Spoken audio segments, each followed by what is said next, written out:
கர்த்தருடைய கிருபையும் இரக்கமும் சமாதானமும் உங்களோடும் உங்களுடைய குடும்பத்தோடும் பிள்ளைகளோடும் கூட இன்றும் என்றும் எப்பொழுதும் இருப்பதாக. திருமறை விசேஷமாக தம்முடைய பிள்ளைகளுக்கு சொல்லுகிற வேதத்தில் அநேக இடங்களிலே காணப்படுகிற கருத்தை நான் வாசிக்க விரும்புகிறேன். ஆமோஸின் புத்தகம் 3ஆம் அதிகாரம் 7வது வசனத்திலே வாசிக்கிறேன். ஆமோஸ் 3:7 கர்த்தராகிய ஆண்டவர் தீர்க்கதரிசிகளாகிய தம்முடைய ஊழியக்காரருக்கு தமது ரகசியத்தை வெளிப்படுத்தாமல் ஒரு காரியத்தையும் செய்ய. ஆண்டவர் தம்முடைய பிள்ளைகளுக்கு கொடுத்திருக்கிற ஒரு விசேஷமான ஒரு அஷூரன்ஸ், ஒரு வாக்குத்தத்தம். இந்த உலகத்தில் நடக்கப் போகிற காரியங்களை, இனிமேல் வரப்போகிற காரியங்களை தம்முடைய தீர்க்கதரிசிகளுக்கு, தம்முடைய பிள்ளைகளுக்கு சொல்லாமல் எதையும் செய்ய மாட்டார். நோவா என்ற தெய்வீக அந்த கர்த்தருடைய பிள்ளையை எடுத்து, அந்த தீர்க்கதரிசியை எடுத்து இந்த உலகத்துக்கு 120 ஆண்டுகள் இந்த உலகம் பிரளயத்தினால் அழிகப் போகிறது என்பதை குறித்து பிரசங்கம் செய்தார். ஆதியாகமம் 6ஆம் அதிகாரம் 3வது வசனத்தை வாசிக்கிறேன். ஆதியாகமம் 6ஆம் அதிகாரம் 3வது வசனம். அப்பொழுது கர்த்தர், என் ஆவி என்றைக்கு மனுஷனோடு போராடுவதில்லை, அவன் மாமிசந்தானே, அவன் இருக்க போகிற நாட்கள் 120 வருஷம் என்றார். 120 வருஷம்.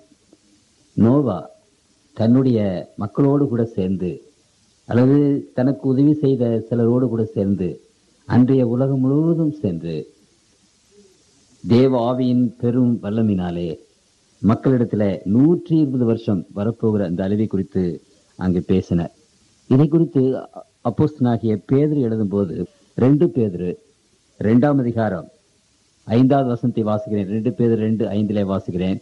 பூர்வ உலகத்தையும் தப்ப விடாமல் நீதியை பிரசங்கித்தவனாகிய நோவா முதலான 8 பேரை காப்பாற்றி அவபக்தியுள்ளவர்கள் நிறைந்த உலகத்தின் மேல் ஜலப்பிரளயத்தை வரப்பண்ணி நீதியை பிரசங்கித்தவனாகிய நோவா 120 ஆண்டுகள் இந்த உலகம் பிரளயத்தினாலே அழியப் போகிறது என்று அவர் பிரசங்கம் பண்ணினார். மறுபடியுமாக நாம் பார்க்கும்போது, நினிவே பட்டணத்தை அழிக்கத்தக்கதாக ஆண்டவர் தீர்மானித்த போது அங்கு யோனா தீர்க்கதரிசியை அனுப்பி 40 நாட்களாக அங்கு எச்சரிக்கை செய்தார். அந்த பட்டணத்தில் யோனா 40 நாட்கள் இரவு பகலாக அரசர்கள் முதல் கொண்டு ஆண்டி வரைக்கும், பெரியவர்கள் முதல் கொண்டு சிறியவர்கள் வரைக்கும் மிக வல்லமையாக அந்த நினிவே பட்டணம் அழியப் போகிறது என்று பிரசங்கம் செய்தார். அதே போலவே கர்த்தருக்குள் பிரியமானவர்களே, சோதோம் குமாரா பட்டணம் அழிந்த போது அங்கு லோத்து அந்த பட்டணத்தின் உள்ளே சென்று அந்த மக்கள் மத்தியிலே அந்த பட்டணத்தினுடைய அழிவை குறித்து பிரசங்கம் செய்தார். அதே போலவே இன்றைக்கு இந்த உலகத்தின் கடைசி நாட்களிலே ஆண்டவர் தம்முடைய பிள்ளைகளுக்கு ஒரு தூதை நிச்சயமாக தருகிறார். கர்த்தராகிய இயேசு கிறிஸ்துவானவர் வருவதற்கு முன்னதாக யோவான் ஸ்நானகன் எழும்பி ஆண்டவரை பற்றி ஒரு சாட்சி சொன்னார்.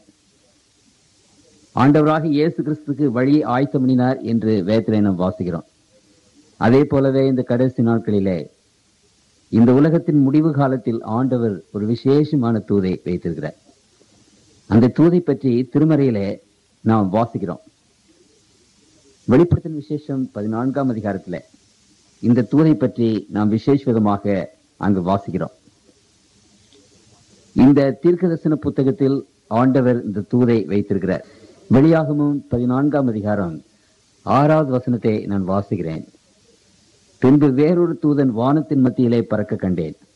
அவன் பூமியில் வாசம் பண்ணுகிற சகல ஜாதிகளுக்கும், கோத்திரத்தாருக்கும், பாஷைக்காரருக்கும், ஜனக்கூட்டத்தாருக்கும் அறிவிக்கத்தக்க நித்திய சுவிசேஷத்தை உடையவனாயிருந்து மிகுந்த சத்தமிட்டு, இங்கே இந்த 6ஆம் வசனத்தில இருந்து 12ஆம் வசனம் வரைக்கும் இந்த உலகத்தின் கடைசி நாட்களிலே உலகமெங்கும் செல்லும் 3 தூதுகளை இங்கே நாம் பார்க்கிறோம். இந்த 3 தூதுகளை ஆண்டவர் 3 தூதர்களுக்கு ஒப்பிட்டு பேசுகிறார். தூதர் என்றால் தூதுகளை கொண்டு வருகிறவர் என்ற அர்த்தம்.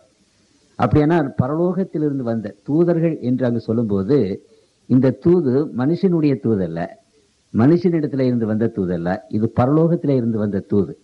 பரலோகத்தின் ஆண்டவர் இந்த உலகத்தின் பிள்ளைகளுக்கு இந்த தூதை கொடுக்கிறார். ஆகவே அந்த நோவாவின் காலத்திலே கொடுத்தது போல அந்த நினிவே பட்டணத்துக்கு கொடுத்தது போல, லோத்துனுடைய காலத்திலே கொடுத்தது போல, ஆண்டவராக இயேசு கிறிஸ்து வருவதற்கு முன்னதாக அங்கே யோவான் ஸ்நானகன் கொடுத்த அந்த தூதை போல, இந்த உலகத்தின் அழிவுக்கு முன்னதாக 3 பெரும் தூதுகளை ஆண்டவர் பரலோகத்திலே இருந்து தம்முடைய பிள்ளைகளுக்கு கொடுக்கிறார். இந்த தூதுகள் இங்கே சொல்லுகிற பிரகாரமாக பூமியில் வாசம் பண்ணுகிற சகல ஜாதிகளுக்கும், கோத்திரத்தாருக்கும், பாஷைக்காரருக்கும், ஜனக்கூட்டத்தாருக்கும் அறிவிக்கத்தக்க, ஏனால் இந்த உலகத்தில் வாழ்கிற எல்லா மக்களுக்கும் இந்த தூது செல்ல வேண்டும். ஆண்டவர் தம்முடைய மிகுந்த கிருபையினாலே ஏதாவது ஒரு காரியத்தை சொல்லும் போது தன்னுடைய மக்களுக்கு, தன்னுடைய தீர்க்கதரிசிகளுக்கு அந்த தூதை கொடுத்து, அந்த தீர்க்கதரிசிகள் உலகமெங்கும் இருக்கிற மக்களுக்கு அதை கொடுக்கத்தக்கதாக ஏற்பாடு செய்திருக்கிறார். திடீரென்று ஆண்டவர் ஒரு காரியத்தையும் செய்ய மாட்டார். அந்த காரியங்கள் வருவதற்கு முன்னதாகவே தம்முடைய பிள்ளைகளுக்கு அதை சொல்லிவிடுகிறார். ஆகவே நாளைக்கு யாரும் எழுந்து நின்று எங்களுக்கு தெரியாதே என்று சொல்லக்கூடாதபடி ஆண்டவர் அதை செய்கிறார். என்றாலும் இன்றைக்கு உலகத்தில் சாத்தான் இப்படிப்பட்ட விசேஷமான காரியங்களை கேட்கக்கூடாதபடி மக்களை வழிமறித்து ஆங்காங்கு அவருடைய காரியங்களிலே ஈடுபட செய்து கொண்டிருக்கிறார். எங்களுடைய ஊரில் ஏசையன் என்று ஒரு பையன் இருந்தான், ஒரு வாலிபன். அவன் எப்பொழுது பார்த்தாலுமே தலையை குனிந்து கொண்டே நடப்பான். தலையை நிமிர்ந்து ஒரு நாளும் அவன் நிமிர்ந்து நடக்கிறதை நான் பார்த்தது கிடையாது. ஆகவே அந்த ஊரில் இருக்கிறவங்க எல்லாம் அவனை பற்றி என்ன சொல்லுவாங்கன்னா, குனிஞ்ச நிலையான் என்று சொல்வார்கள். எப்பொழுது பார்த்தாலும் அவன் அடிக்கடி என்ன செய்வான், ஒரு 4 அணா கிடைத்தது, ஒரு 8 அணா கிடைத்தது, ஒரு சீப்பு கிடைத்தது, ஒரு பேனா கிடைத்தது என்று சொல்லி அநேக பொருள்களை கொண்டு வருவான். இந்த உலகத்தின் மக்கள் இன்றைக்கு குனிந்த தலையர்களாக இருக்கிறார்கள். முக்கால்வாசி பேர் இந்த உலகத்தை நோக்கி பார்த்தவர்களாக இருக்கிறார்களே ஒழிய வானத்தை அண்ணார்ந்து பார்த்தவர்களாக இருக்க மாட்டோம் என்கிறார்கள். உலக கவலைகளும் உலகத்தினுடைய காரியங்களும் அவருடைய கணத்தை ஈர்த்து கொண்டிருக்கிறது. தங்களுடைய வாழ்நாளை இந்த உலகத்தின் காரியங்களுக்காகவே செலவிட்டுக் கொண்டிருக்கிறார்கள். தலை நிமிர்ந்து பரலோகத்தையோ அல்லது வானமண்டலங்களையோ பார்ப்பதற்கு அவர்களுக்கு அவகாசம் கிடையாது. இந்த உலகத்தில் இனிமேல் நடக்க போகிற காரியங்களை ஆண்டவர் வெகு திட்டவட்டமாக அறிவித்திருக்கிறார். இதை நாம் கேட்பதற்கு முன்னதாக தலைவணங்கி பிரார்த்தனை செய்வோம். எங்களை நேசிக்கிற அன்புள்ள தகப்பனே, உம்முடைய சன்னிதானத்திலே நம்முடைய பிள்ளைகளாகிய நாங்கள் உம்முடைய வசனங்களை கேட்க காத்திருக்கிறோம். அன்புள்ள தெய்வம், இந்த நாளிலும் உம்முடைய பிள்ளைகள் ஒவ்வொருவருடைய உள்ளத்திலும் நீர் பேசும் ஆண்டவரே. வேத வாக்கியங்களை எடுத்து பேசுவதற்கு எனக்கு எந்த தகுதியும் இல்லை என்று நான் அறிக்கையிடுகிறேன். தகப்பனே, நான் அல்ல, நீர் பேசும் ஆண்டவரே. தேவாவியனர் தாமே ஒவ்வொரு மகனுடைய உள்ளத்திலும் மகளுடைய உள்ளத்திலும் இந்த முக்கியமான தூதுகளை அறிந்து கொள்ளத்தக்கதாக, உணர்ந்து கொள்ளத்தக்கதாக ஆண்டவரே பேசும். கர்த்தாவே பேசும். எங்கள் ஆண்டவர் இயேசுவின் நாமத்தில் வேண்டிக் கொள்கிறோம். ஜெபங்கேளும் பரம்பிதாவே, ஆமென். இன்றைய இந்த தூது ஆண்டவர் இந்த உலகத்துக்கு கொடுத்திருக்கிற 3 தூதுகள், 3 ஏஞ்சல்ஸ் மெசேஜ் என்று இதற்கு பெயர். இங்கே நான் வாசித்த பிரகாரமாக, பின்பு வேறொரு தூதன் வானத்தின் மத்தியிலே பறக்க கண்டேன். அவன் பூமியில் வாசம் பண்ணுகிற சகல ஜாதிகளுக்கும், கோத்திரத்தாருக்கும், பாஷைக்காரருக்கும், ஜனக்கூட்டத்தாருக்கும் அறிவிக்கத்தக்க நித்திய சுவிசேஷத்தை உடையவனாயிருந்து. அப்படியானால் இந்த தூதர்கள் நமக்கு கொடுக்கப்படுகிற, அப்புறம் பாருங்கள் 8வது வசனத்துல வேறொரு தூதன் பின் சென்று, அங்க 2வது தூதனுடைய தூதை நாம் வாசிக்கிறோம் 8வது வசனத்துல. 9வது வசனத்துல அவர்களுக்கு பின்னே 3ஆம் தூதன் வந்து, ஆகவே 3 தூதர்களுடைய அந்த தூதுகளை இங்கே நாம் வாசிக்கிறோம். இதனுடைய முடிவாக 18ஆம் அதிகாரத்துல, 18ஆம் அதிகாரம், வெளியாகமம் 18ஆம் அதிகாரம், இவைகளுக்கு பின்பு வேறொரு தூதன். ஆகவே இந்த 4 தூதர்கள் இந்த உலகத்தின் கடைசி நாட்களிலே தேவனுடைய பிள்ளைகளுக்கு கொடுக்கிற தூதுகள் என்ன என்பதை பற்றி இந்த நேரத்தில் ஆண்டவருடைய கிருபையினாலே ஆராய்ச்சி செய்வோம். ஆனால் இந்த தூதுகள் திருமறை சொல்லுகிறது எல்லா சகல ஜாதிகளுக்கும், சகல கோத்திரத்தாருக்கும், சகல பாஷை கூட்டத்தாருக்கும், சகல ஜனக்கூட்டத்தாருக்கும் அறிவிக்கத்தக்க நித்திய சுவிசேஷத்தை உடையவனாயிருந்து. அப்படியானால் இங்கு சொல்லப்படுகிற இந்த தூதுகள் சுவிசேஷத்தினுடைய ஒரு பாகம். சுவிசேஷம் ஆண்டவர் அன்றைக்கு ஆதாம் ஏவாளுக்கு கொடுத்த அந்த சுவிசேஷம், அது அப்படியே ஆபிரகாமுக்கும், இஸ்ரவேல் ஜனங்களுக்கும், பின்பு யூத ஜனங்களுக்கும், பின்பு கிறிஸ்தவர்களாகிய நமக்கும் அந்த சுவிசேஷம் தொடர்ந்து வந்து கொண்டிருக்கிறது. அந்த சுவிசேஷத்தினுடைய கடைசி தூது, அந்த சுவிசேஷத்தினுடைய கடைசி தூதை கர்த்தர் இந்த உலகத்தில் இருக்கிற எல்லா மக்களுக்கும் அவர் பார்க்கும்படியாக அங்கு சொல்லுகிறார். இங்கு வெளியாகமத்தின் புத்தகம் 10ஆம் அதிகாரத்திலே அங்கு 2வது வசனத்திலே வாசிக்கிறேன். திறக்கப்பட்ட ஒரு சிறு புஸ்தகம் அவன் கையில் இருந்தது. தனது வலது பாதத்தை சமுத்திரத்தின் மேலும் தனது இடது பாதத்தை பூமியின் மேலும் வைத்து சிங்கம் கர்ச்சிக்கிறது போல மகா சத்தமாய் ஆர்ப்பரித்தான். அங்கே நாம் என்ன வாசிக்கிறோம்? மிகுந்த சத்தமிட்டு. ஆகவே இந்த தூதானது பெரும் வல்லமையோடு உலகம் எங்கும் போய் கொண்டிருக்கிறது. தேவனுடைய வல்லமையோடு, ஆவியானவருடைய பெரும் வல்லமையோடு போய் கொண்டிருக்கிறது. சிங்கத்தை போல கர்ச்சித்து என்று இங்கே நாம் வாசிக்கிறோம். அந்த தூதனுடைய ஒரு கால் பூமியின் மேலும் ஒரு கால் சமுத்திரத்தின் மேலும், ஆகவே உலகம் முழுவதும் ஆட்கொண்ட அந்த தூதாக இருக்கிறது என்று நாம் பார்க்கிறோம். இந்த தூதை பற்றி திருமறை பேசும்போது அதை நாம் கவனிக்க வேண்டும். அப்படியானால் இப்பொழுது சொல்லப்படுகிற அந்த தூது ஆண்டவர் ஆதியிலே தம்முடைய பிள்ளைகளுக்கு கொடுத்த சுவிசேஷத்தினுடைய ஒரு கடைசி பகுதி, நித்திய சுவிசேஷம் என்று அங்கே சொல்லப்படுகிறது. அப்படியானால் இந்த சுவிசேஷத்தினுடைய கடைசி பகுதியை நாம் வாசிக்கும் போது 1வது தூதன் மிகுந்த சத்தமிட்டு, அப்படியானால் அனைவரும் கேட்க வேண்டும். இதை யாரும் கேட்க கூடாதபடி இருக்கக்கூடாது.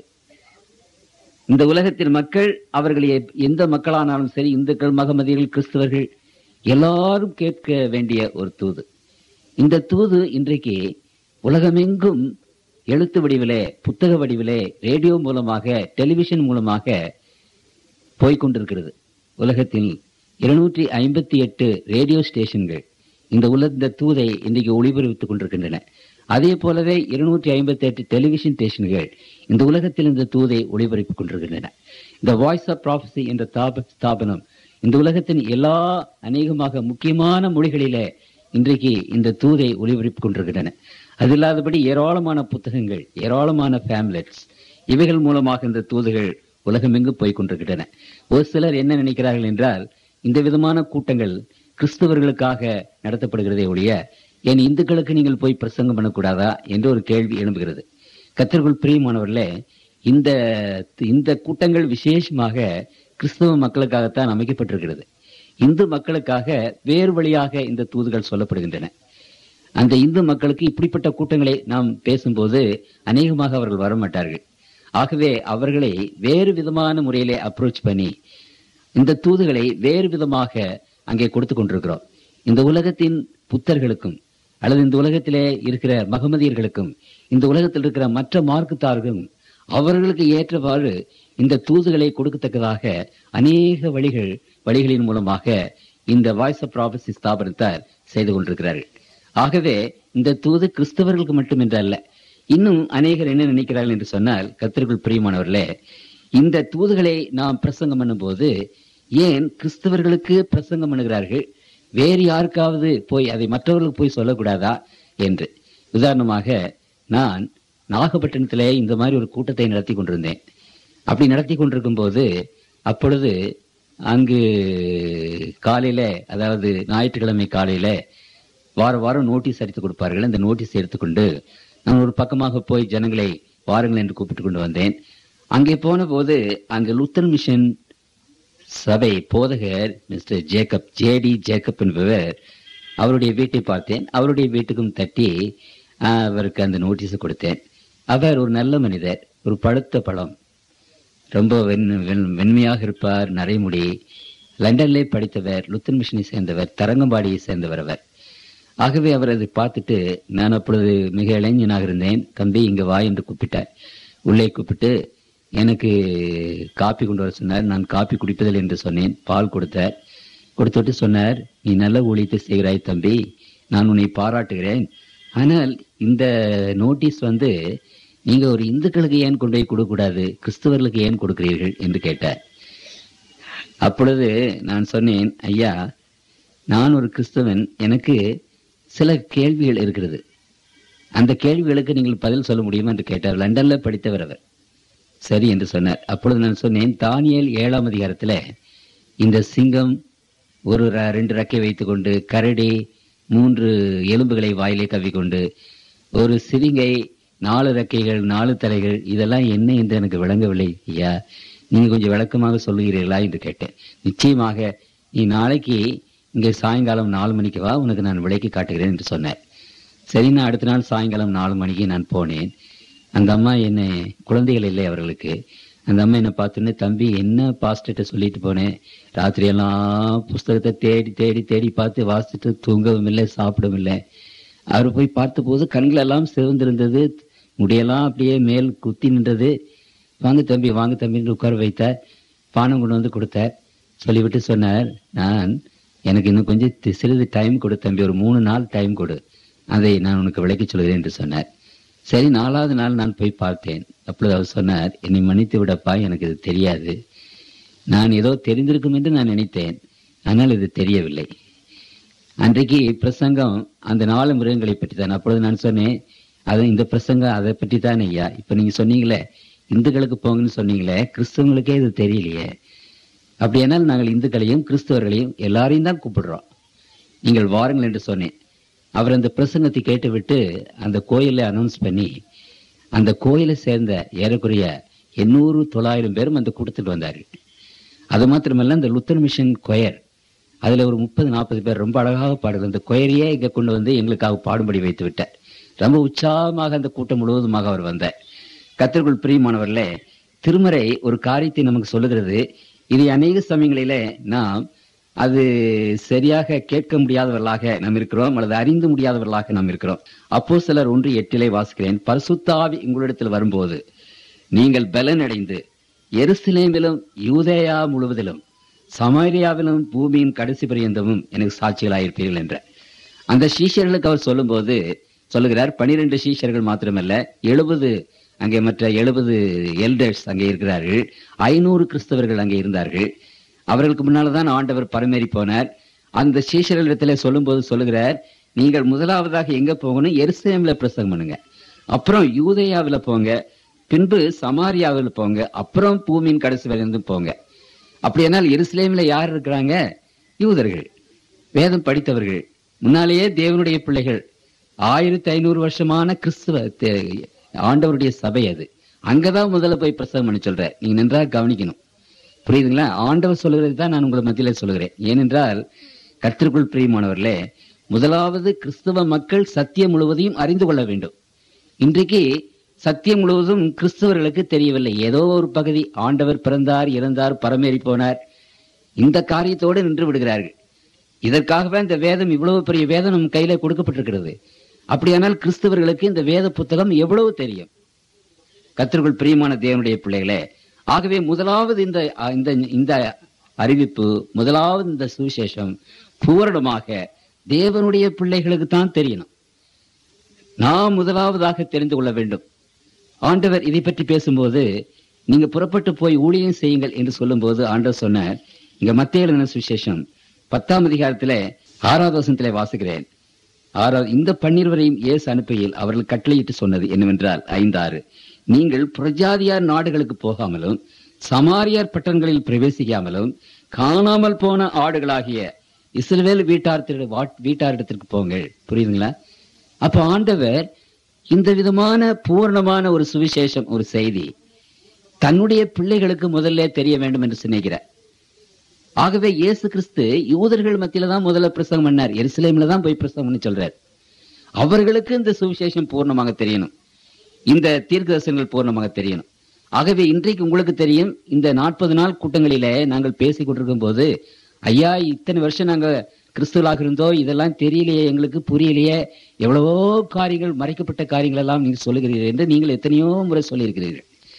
ஆகவே இந்த மாதிரி இந்துக்களிடத்திலே போங்களேங்கிற காரியத்தை கர்த்தருக்குள் பிரியமானவர்கள யோசிக்காமல் சொல்லி விடுகிறோம். ஆகவே காணாமல் போன இஸ்ரவேல் இடத்துக்கு முதல்ல போய் பிரசங்கம் பண்ணணும்னு சொல்ற. முதலாவதாக கர்த்தருடைய பிள்ளைகள் முழுவதுமாக இந்த தூதுகளை கேட்கணும். அப்புறம்தான் மற்றவர்களுக்கு. முதல் விசேஷமான ஆசீர்வாதத்தை கர்த்தருடைய பிள்ளைகளுக்கு ஆண்டவர் தருகிறார். ஒரு இங்க மார்க் எழுதின சுவிசேஷத்துல 5ஆம் அதிகாரத்தில் ஒரு பிசாசு விரட்டப்பட்டவர், அவன் ஆண்டவருக்கென்று சாட்சியாக மாறின போது ஆண்டவர் அந்த பிசாசு விரட்டப்பட்டவனிடத்துல என்ன சொன்னார் என்றால், நான் வாசிக்கிறேன், மார்க் 5ஆம் அதிகாரம் 19வது வசனத்திலே வாசிக்கிறேன். 18, அப்படியே அவர் படவில் ஏறுகிற போது பிசாசு பிடித்திருந்தவன் அவரோடு கூட இருக்கும்படி தனக்கு உத்தரவு கொடுக்க அவரை வேண்டிக் கொண்டான். இயேசு அவனுக்கு உத்தரவு விடாமல், நீ உன் இனத்தாரிடத்தில் உன் வீட்டுக்கு போய் கர்த்தர் உனக்கு இறங்கி உனக்கு செய்தவைகள் எல்லாம் அவர்களுக்கு அறிவி என்று சொன்னார். புரியுதுங்களா? அப்படியானால் இந்த ஆண்டவருடைய தூதை முதல்ல வீட்டுக்கு போய் சொல்லு, முதல்ல என்னுடைய இனத்தாருக்கு போய் சொல்லு, அப்புறம் உன்னுடைய ஜனத்தாருக்கு போய் சொல்லு, உன்னுடைய தேவனுடைய பிள்ளைகள் என்று அழைக்கப்படுகிற பிள்ளைகள் மத்தியில போய் சொல்லு, அப்புறம் நீ புதர் ஜாதியார் இடத்திற்கு போ என்றுதான் ஆண்டவருடைய வாக்கு இருக்கிறது. ஆகவேதான் தேவனுடைய பிள்ளைகள் கிறிஸ்தவர்களுக்கு இந்த விசேஷமான தூதுகளை அமைக்க விசேஷமாக இந்த கூட்டங்கள் போடப்பட்டிருக்கின்றன. அதே விதமாக இந்துக்கள், மகமதியர்கள், புத்தர்கள் எல்லா ஜாதிகளிடக்கும் இந்த தூதுகளை சொல்வதற்கு வித்தியாசமான முறையில இந்த ஊழியங்களை நாங்கள் செய்து கொண்டு வருகிறோம். ஆகவே கர்த்தருக்குள் பிரியமானவர்களே, இந்த விசேஷமான அந்த தூது ஆண்டவருடைய வருகைக்கு முன்னதாக உலகமெங்கும் போக வேண்டிய அந்த தூது, அந்த தூதை இன்றைக்கு எத்தனை கிறிஸ்தவர்களுக்கு தெரியும்? எத்தனை பேர் இந்த தூதுகளை பற்றி அறிவுடையவர்களாக இருக்கிறார்கள்?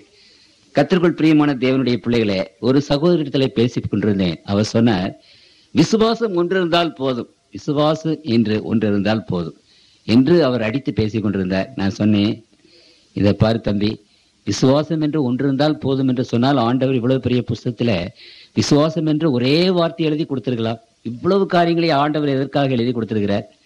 இந்த வேத புத்தகத்தை நாம் வைத்துக் கொண்டிருக்கிறோமே, இந்த வேதத்தின் அதிசயங்களை அறிந்து கொள்வதற்கு என் கண்களை திறந்தருளும் என்று நாம் அடிக்கடி ஜெபம் பண்ணுகிறோமே, இந்த வேத புத்தகத்தின் எத்தனை காரியம் நமக்கு தெரியும்? இந்த வேத புத்தகத்தினுடைய இவ்வளவு புத்தகங்களை எழுதி கொடுத்திருக்காரு, எதற்காக எழுதி கொடுத்திருக்கிறார்? கர்த்தருக்குள் பிரியமானவர்களே, இந்த வேத புத்தகத்தில் தியானம் பண்ணு, இரவும் பகலமாக தியானம் பண்ணு. ஆண்டவர் சொல்லுகிறாரு, எதற்காக? இந்த வேத புத்தகத்தை நாம் படிக்க வேண்டும், இதை நாம் ஆராய்ச்சி செய்ய வேண்டும், இதை பற்றி தியானம் செய்ய வேண்டும். வேத புத்தகத்தின் ஒரு பகுதி அல்ல, இந்த வேத புத்தகத்தின் எல்லா பகுதிகளையும் நாம் அறிந்து கொள்ள வேண்டும், புரிந்து கொள்ள வேண்டும் என்கிறதுக்காகத்தானே இந்த வேதத்தை கொடுத்திருக்கிறார். அதற்காகத்தானே இதை கையிலே வைத்துக் கொண்டிருக்கிறோம். அப்படியானால் கர்த்தருக்குள் பிரியமானவர்களே, இந்த வேதத்தில் சொல்லப்பட்டிருக்கிற அந்த கருத்துக்களை தேவனுடைய பிள்ளைகளுக்கு அறிவிக்கத்தக்கதாக விசேஷமாக உங்களுக்கு அந்த பிரிவிலேஜ் அங்கே கொடுக்கப்பட்டிருக்கிறது. அதற்கு ஆண்டவரே ஸ்தோத்திரியுங்கள். இந்த காரியங்களை கேட்டு அது பயனடைங்கள், ஆசீர்வாதம் பெற்றுக்கொள்ளுங்கள். இப்பொழுது விசேஷமாக கொடுக்கப்பட்டிருக்கிற அந்த தூது என்னவென்றால், முதலாவது தூது, மிகுந்த சத்தமிட்டு தேவனுக்கு பயந்து அவரை மகிமைப்படுத்துங்கள். அவர் நியாய தீர்ப்பு கொடுக்கும் வேலை வந்தது. வானத்தையும் பூமியையும் சமுத்திரத்தையும் நீரூற்றுகளையும் உண்டாக்கினவரையே தொழுது கொள்ளுங்கள் என்று கூறினார். அப்படியானால் இந்த உலகத்தின் கடைசி நாட்களிலே கர்த்தருக்குள் பிரியமானவர்களே, இந்த 3 தூதர்கள், அடுத்தபடியாக இந்த 4வது தூதன், இந்த 4 தூதுகளோடு இந்த உலகத்தின் சுவிசேஷம் முடிகிறது.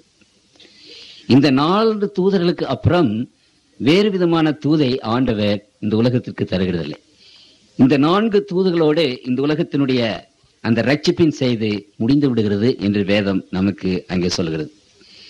அங்கு வெளியாகமத்தின் புத்தகத்திலே தொடர்ந்து ஆண்டவர் பேசும்போது சொல்லுகிறார், ஒரு தூதன் ஒரு காலை சமுத்திரத்தின் மேலும் இன்னொரு காலை பூமியின் மேலும் வைத்தாரே, அந்த தூதன் உலகளாகிய வேலையை பற்றி உலகம் முழுவதையுமாக அவர் கவர் பண்ணுகிறார். அந்த தேவ தூதன் என்ன சொல்லுகிறார் என்றால், 5வது வசனத்திலே வாசிக்கிறேன்.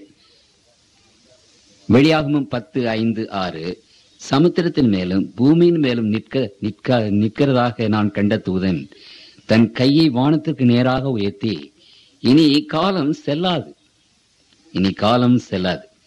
ஆனாலும் தேவன் தம்முடைய ஊழியக்காரராகிய தீர்க்கதரிசிகளுக்கு சுவிசேஷமாய் அறிவித்தபடி, கர்த்தருக்குள் பிரியமானவர்களே, அப்படியானால் இந்த தூதன், இந்த 4 தூதர்கள், இந்த தூதர்கள் உடைய அந்த தூது முடிந்தவுடனே இனி காலம் செல்லாது.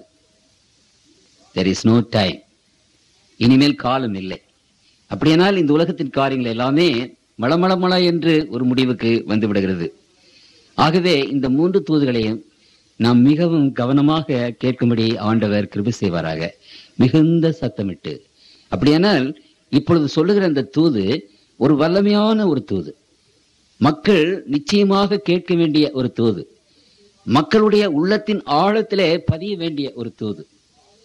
அப்படி அதற்காகத்தான் வேதம் என்ன சொல்லுகிறது? மிகுந்த சத்தமிட்டு சொல்லுகிறார், அவரை மகிமைப்படுத்துங்கள், அவர் நியாய தீர்ப்பு கொடுக்கும் வேலை வந்தது. அப்படியானால் இந்த தூது என்னவென்றால், தேவனுக்கு பயந்து அவரை மகிமைப்படுத்துங்கள். கர்த்தருக்குள் பிரியமானவர்களே, இந்த உலகத்தின் கடைசி கால மக்களை பார்த்து ஆண்டவர் சொல்லுகிற ஒரு தூது என்னவென்றால், தேவனுக்கு பயப்படுங்க, தேவனுக்கு பயப்படுங்க. இந்த உலகத்தில் கர்த்தருடைய பிள்ளைகள் மனிதர்களுக்காக பயந்து கொண்டிருந்தோம், அரசாங்கத்துக்காக பயந்து கொண்டிருந்தோம், பெரியவர்களுக்காக பயந்து கொண்டிருந்தோம்.